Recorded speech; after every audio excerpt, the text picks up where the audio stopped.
अस्सलाम वालेकुम। This is short presentation on vulnerability assessment, जिसके अंदर हम इंफॉर्मेशन सिक्योरिटी के रिलेटेड कुछ टॉपिक स्टडी करेंगे, जिस तरह के how to assess the system to detect and eliminate weaknesses.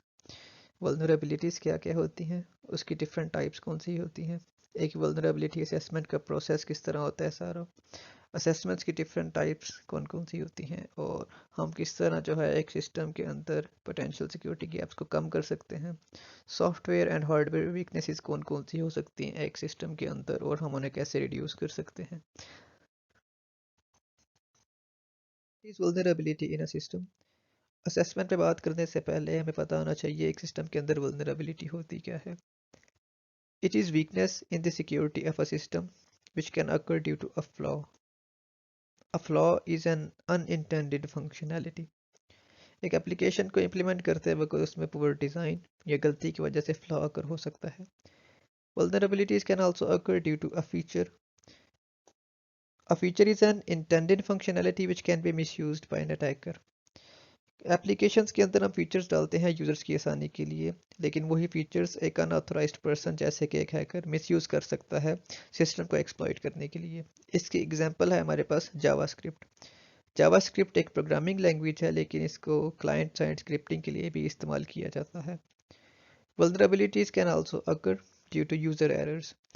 User errors इस तरह के हो सकते हैं कि जैसे एक इनएक्सपीरियंस एडमिनिस्ट्रेटर या डेवलपर डिफ़ॉल्ट पासवर्ड्स को चेंज नहीं करता, तो वो एक वल्नरेबिलिटी बन जाती है and it can be exploited by the unauthorized person to gain illegal access. No system is perfect and vulnerabilities can occur.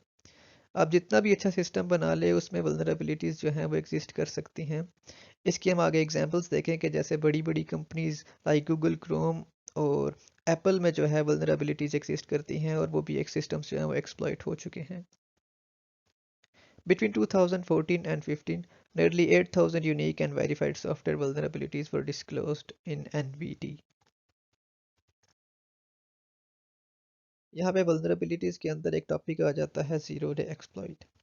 A zero day exploit is when hackers take advantage of a software security flaw only known to them to perform a cyber attack. यानी ऐसी vulnerability या ऐसा flaw जो सिर्फ hackers को पता है और डेवलपर्स को अभी तक इसका इल्म नहीं है, उसको हम जीरो डे एक्सप्लॉइट कहते हैं। Software developers have no clue to its existence and have no patch to fix it. हम दूसरे अल्फाज में कह सकते हैं there are zero days to fix the vulnerability, क्योंकि वो ऑलरेडी जो है वो एक्सप्लॉइट हो चुकी है। तो हम जीरो डे एक्सप्लॉइट्स के रिस्क को मिनिमम रखने के लिए क्या कर सकते हैं। We should keep the software up to date. और यहाँ पे दूसरी बात आ जाती है कि अगर हमारे सिस्टम के अंदर बहुत ज़्यादा एप्लीकेशंस और सर्विसेज हैं, तो उनकी सिक्योरिटी को मेंटेन रखना मुश्किल हो जाता है। इसलिए हम क्या कर सकते हैं, वो should limit application services to avoid exploits.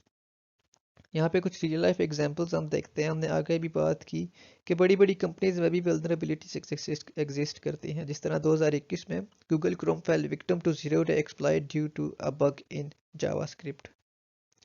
इसी तरह एप्पल का iOS में भी जीरो डे वल्नरेबिलिटी थी, जिसको एक्सप्लॉइट करके हैकर्स को जो है वो कंप्रोमाइज कर सकते थे डिवाइसेस को फ्रॉम रिमोट लोकेशंस। हमने देखा कि वल्नरेबिलिटीज क्या होती हैं। Vulnerability assessment is the process of defining, identifying, classifying and prioritising vulnerabilities. तो असेसमेंट के अंदर हमारे पास डिफरेंट स्टेप्स आ जाते हैं, जिसमें हम वल्नरेबिलिटीज को आइडेंटिफाई करते हैं, उनके रिस्क लेवल पे उनको क्लासीफाई और प्रायोरिटाइज करते हैं, और उसके बाद हम कोशिश करते हैं कि जितनी ज़्यादा वल्नरेबिलिटीज़ हमसे हो सकती हैं हम उनको ख़त्म करें।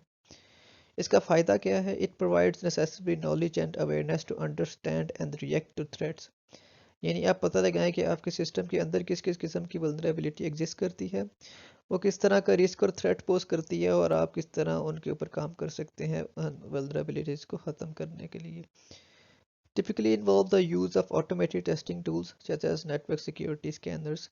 यानी हमारे पास वल्नरेबिलिटी असेसमेंट के अंदर एक तो ऑटोमेटेड टूल्स आ जाते हैं जो ऑटोमेटिकली हमारे सिस्टम के अंदर वल्नरेबिलिटीज़ को फाइंड आउट करते हैं। इसके अलावा हमारे पास आ जाती है पेनिट्रेशन टेस्टिंग, जिसके बारे में हम आगे डिस्कस करेंगे।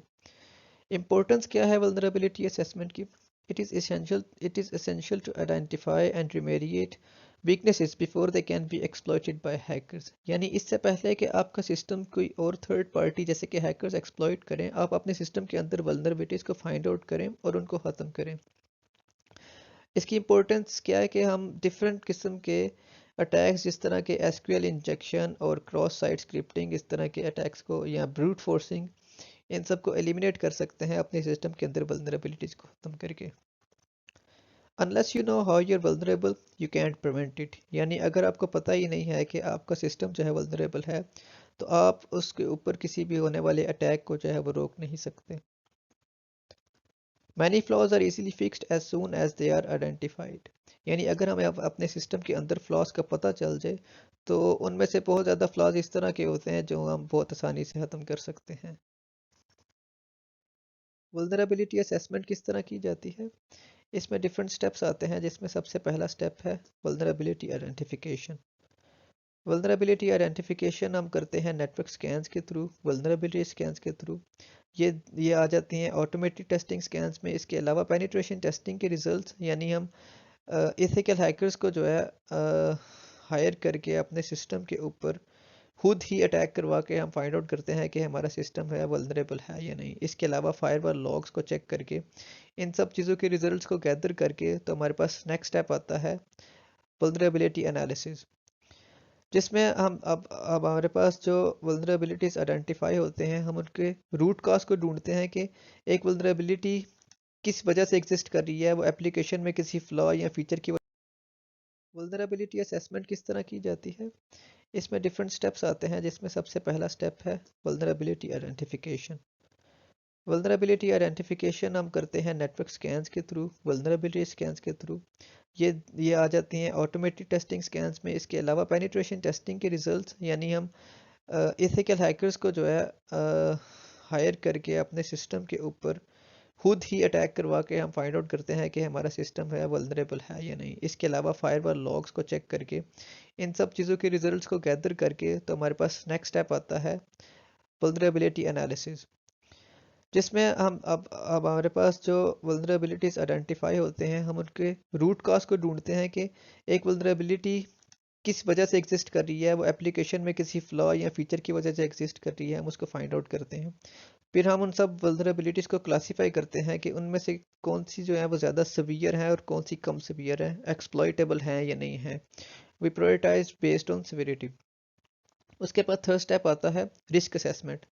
इसमें हम असेस करते हैं रिस्क सिस्टम ब्रीच का, सिस्टम फेलियर का, डाटा करप्शन का। हम देखते हैं कि कौन सी वल्नरेबिलिटी है वो एक हैकर को अलाउ करती है आसानी से अटैक करने के लिए। हमारे पास लास्ट स्टेप आता है रिमेडिएशन, जिसमें अब हम जो वल्नरेबिलिटीज़ हैं, जो हमारे पास टॉप प्रायोरिटी वल्नरेबिलिटीज़ हैं, उनको हम सबसे पहले फिक्स करने की कोशिश करते हैं, और जो हमारे पास लीस्ट सिवियर वल्नरेबिलिटीज़ क्या है उसको हम लास्ट पे फिक्स करने की कोशिश करते हैं। So we close security gaps, we update existing procedures, we introduce new procedures. Remediation के अलावा अगर हम एक्स्ट्रा सिक्योरिटी की बात करें तो हमारे पास एक फिफ्थ स्टेप आ जाता है विच इज़ मिटिगेशन, यानी हमने अपनी सिक्योरिटी को स्ट्रॉन्ग कर लिया, लेकिन हम आगे फ्यूचर में अपने सिस्टम को स्ट्रॉन्ग रखने के लिए हम कौन से स्टेप्स कर सकते हैं? Continuous monitoring, replace hardware and encryption. Encryption से मुराद कि हमारे सिस्टम के अंदर जो नेटवर्क है उसकी सिक्योरिटी को स्ट्रॉन्ग बनाना। अगर हमारे पास कोई फॉल्टी हार्डवेयर या out of the date hardware है तो उसको हम न्यू हार्डवेयर से रिप्लेस करें। और कंटिन्यूस मॉनिटरिंग में आ जाता है कि हम अपने सिस्टम के ऊपर जो है कंटिन्यूस चेक्स एंड ऑडिट्स लगाएं ताकि हम अपने सिस्टम को कंटिन्यूसली सिक्योर रख सकें। वल्नरेबिलिटी प्रोसेस के बाद आता है टाइप्स ऑफ वल्नरेबिलिटी असेसमेंट्स, यानी एक एप्लीकेशन या सिस्टम के ऊपर हम किस किस किस्म की असेसमेंट्स करते हैं उसके अंदर वल्नरेबिलिटीज़ को फाइंड आउट करने और उनको ख़त्म करने के लिए। सबसे पहले हमारे पास आता है नेटवर्क स्कैन्स, जिसमें हम आइडेंटिफाई करते हैं कि हमारे नेटवर्क के हमारे सिस्टम के अंदर किस किस किस्म की नेटवर्क सिक्योरिटी अटैक्स और access points, weak access points है जिनको एक्सप्लॉइट किया जा सकता है। हम वैलिडेट करते हैं अपने वायरलेस नेटवर्क्स को, हम देखते हैं कि उनमें हमारे पास स्ट्रॉन्ग सिक्योरिटी एग्जिस्ट करती हैं या नहीं, या वो ठीक से कन्फिगर हैं, वो सिक्योरली कन्फिगर्ड हैं या नहीं। सेकंड नंबर पे आता है होस्ट बेस्ड स्कैन्स। इसमें हम चेक करते हैं अपने वेब सर्वर्स को, अपने नेटवर्क होस्ट्स को, और उनकी देखते हैं एग्जामिनेशन करके हैं कि उसमें कन्फिगरेशंस प्रॉपर हैं या नहीं। हम एग्जामिन करते हैं हमारे पास कोई अनयूज्ड पोर्ट्स या सर्विसेज नहीं है, अगर हैं तो हम उनको एलिमिनेट करते हैं ताकि हम अपने सिस्टम में से वल्नरेबिलिटीज़ को ख़त्म कर सकें। एप्लीकेशन स्कैन्स में आ जाता है डिटेक्ट्स नाउन सॉफ्टवेयर वीकनेसेस, यानी हमारे पास अनयूज्ड फीचर्स या अगर फ्लॉज हैं तो हम उनको ख़त्म करने की कोशिश करते हैं। Web examines web apps for any misconfigurations, हम अपने वेब एप्लीकेशंस में देखते हैं कि किसी किस्म की मिसकन्फिगरेशंस एग्जिस्ट करती हैं जिसको एक जो अनएथिकल यूज़र या हैकर है वो एक्सप्लॉइट कर सकता है या नहीं। तो अगर इस तरह की हमारे पास मिसकन्फिगरेशंस एग्जिस्ट करती हैं तो हम उनको एलिमिनेट करते हैं। डेटाबेस स्कैन्स में आ जाता है identifies weak links in database, क्योंकि मोस्टली जो हमारे पास एसक्यूएल इंजेक्शंस होती हैं वो डेटाबेस के ऊपर अटैक करने के लिए इस्तेमाल होती हैं। तो हम क्या है, we prevent malicious attacks like SQL injection. हम इसको किस तरह एलिमिनेट करते हैं, हम अपने डेटाबेसेस के अंदर जितने भी एक्स्ट्रा टेबल्स अनयूज टेबल्स हैं हम उनको खत्म करने की कोशिश करते हैं। हम अपने टेबल्स के अंदर नॉर्मलाइजेशन करते हैं, डाटा रिडंडेंसी को कम करते हैं, जिससे हम जो है एसक्यूएल इंजेक्शंस की तरह के अटैक्स को प्रिवेंट कर सकते हैं। पीछे हमने वल्नरेबिलिटी असेसमेंट्स के अंदर जो स्टेप्स देखे थे उनमें से हमारे पास जो मोस्टली प्रोसीजर्स आते हैं वो ऑटोमेटेड होते हैं, लेकिन सिर्फ ऑटोमेटेड वल्नरेबिलिटी असेसमेंट जो है वो काफ़ी नहीं होती। हमारे पास इसके साथ आ जाती है पेनिट्रेशन टेस्टिंग। वल्नरेबिलिटी असेसमेंट के साथ साथ पेनिट्रेशन टेस्टिंग आती है। Some vulnerabilities might not be detectable with network और सिस्टम स्कैन्स, यानी हम तमाम की तमाम वल्नरेबिलिटीज जो है वो फाइंड आउट नहीं कर सकते सिर्फ नेटवर्क और सिस्टम स्कैन्स की वजह से। हमें उसके अलावा क्या चाहिए होती है, penetration testing. A penetration test और pen test is a simulated cyber attack against your system to check for vulnerabilities. इसमें हम एथिकल हैकर्स को हायर करते हैं और अपने ही सिस्टम के ऊपर साइबर अटैक करवाते हैं फाइंड आउट करने के लिए कि क्या हमारा सिस्टम वल्नरेबल या पेनिट्रेटेबल है या नहीं। इससे हमें क्या होता है, एक तो ऑटोमेटेड सिस्टम्स हमें बताते हैं हमारे सिस्टम की वल्नरेबिलिटीज, इसके अलावा हम एथिकल हैकर्स की हेल्प की वजह से खुद भी उसमें से वल्नरेबिलिटीज फाइंड आउट करते हैं। यानी ये दोनों प्रोसीजर जो हैं ऑटोमेटेड और मैनुअल, इससे हम अपने सिस्टम के अंदर वल्नरेबिलिटीज को फाइंड आउट करते हैं। Aim of penetration testing is to check whether a vulnerability exists that is exploitable by other personnel. अगर आपके सिस्टम के ऊपर एथिकल हैकर एक सिस्टम को एक्सप्लॉइट कर सकता है, इसका मतलब है कि कोई बाहर से थर्ड पार्टी या अनएथिकल हैकर जो है वो भी आपके सिस्टम को एक्सप्लॉइट कर सकता है। पिछली स्लाइड्स में हमने मोस्टली बात की कि एक सिस्टम के अंदर कौन कौन सी सॉफ्टवेयर वीकनेसेस और सिक्योरिटी गैप्स होते हैं। इसके अलावा सिस्टम के अंदर हार्डवेयर थ्रेट्स या हार्डवेयर वल्नरेबिलिटीज भी एग्जिस्ट कर सकती हैं, जैसे कि अनप्रोटेक्टेड लोकल एक्सेस, यानी आपकी प्रेमिसेस के अंदर जो है वो लोकल एक्सेस यानी फिजिकल एक्सेस बहुत आसान है, तो एक अनऑथराइज्ड पर्सन जैसे कि एक हैकर जो है वो फिजिकली एक सिस्टम के अंदर एंटर होके एक्सेस हासिल कर सकता है। इसको मिनिमाइज करने के लिए हम क्या कर सकते हैं, we should keep the premises secure and always monitor suspicious activities. इसके अलावा हार्डवेयर थ्रेट है आउटडेटेड डिवाइस फर्मवेयर। डिवाइस हो सकती है एक आउटडेटेड कंप्यूटर या एक आउटडेटेड मॉडेम एटसेट्रा। तो एक आउटडेटेड डिवाइस को जो है एक्सप्लॉइट करना ज़्यादा आसान है as compare to an up to date device. So we should keep the embedded systems up to date and look forward to newer technologies. Another hardware threat is lack of encryption. Lack of encryption में अगर हम physical network की बात करें तो physical network we should keep your physical network strong by auditing all the connections, यानी आपके physical network में जितने भी नोड्स हैं जितने भी कंप्यूटर्स कनेक्टेड हैं आप उन सब को ऑडिट करें और उनमें अगर उसमें कोई भी सस्पिशियस नोड है तो उसको एलिमिनेट करें। और in case of wireless network तो एक वायरलेस नेटवर्क में स्ट्रॉन्ग पासवर्ड की स्ट्रॉन्ग नेटवर्क की होनी चाहिए और वो सिर्फ ऑथराइज्ड पर्सनस के पास हो। लास्ट में आता है लैक ऑफ मॉनिटरिंग, यानी अगर आप अपने फिजिकली अगर आपकी मॉनिटरिंग स्ट्रॉन्ग नहीं है तो कोई भी अनऑथराइज्ड पर्सन जो है वो आपके सिस्टम के अंदर एक्सेस हासिल कर सकता है।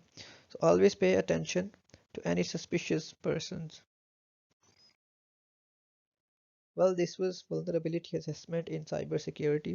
इसके अंदर हमने देखा कि एक सिस्टम के अंदर एक एप्लीकेशन के अंदर किस किस किस्म की vulnerabilities या weaknesses exist कर सकती हैं, हम उनको assess किस तरह करते हैं, टाइप्स ऑफ असेसमेंट्स कौन कौन सी होती हैं और vulnerability assessment का क्या प्रोसेस होता है। इसके अलावा हमने देखा पेनिट्रेशन टेस्टिंग क्या होती है और हार्डवेयर थ्रेट्स क्या हो सकते हैं एक सिस्टम के अंदर और हम उनको कैसे फिक्स करते हैं। This presentation was prepared by gathering information from various sources on the internet. Thank you so much for listening. Allah Hafiz.